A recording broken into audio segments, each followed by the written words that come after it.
kweli. Shetani ana rafiki sini ya jua. Ana rafiki. Hata kama ni rafiki yako siku ya leo, ende umwambie Shetani, niache, niondokee katika maisha yangu. Devil is a liar. Ni muuaji, ni katili. Kazi yake ni kuangamiza dunia. Kazi yake ni kutesa dunia.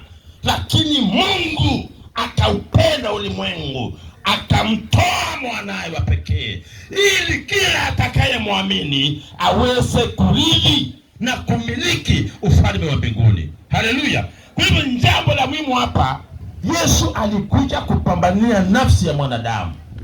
Jana tukaangalia tukaona kila mmoja anafaa atoe nafsi yake kwa Mungu. Uwezi ukampa Mungu mashamba, uwezi ukampa Mungu ng'ombe na mbuzi na zile kuku mnapelekeanga waganga wa kienyeji. Uwezi ukampa Mungu chochote. Mungu anataka nafsi.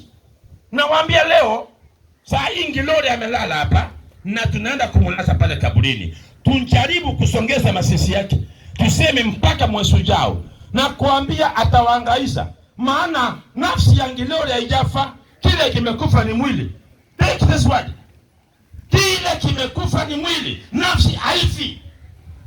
Nafsi ya mwanadamu haifi na haitawahi kufa. Nafsi ya mwanadamu haifi. Kinachokufa ni mwili. Mwili ni vumbi, unarudishwa ndani ya vumbi.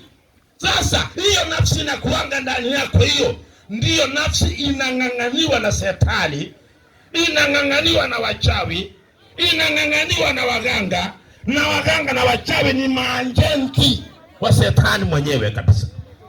Haleluya! Ni maajenti wa kuzimu. Bwana asifiwe sana. Bwana Yesu asifiwe. Tukaona Mungu alikuja kwa ajili ya nafsi ya mwanadamu. Je, ukifa leo tutajiuliza nafsi yako itakwenda wapi wewe? Wacha kujiringa na mwili.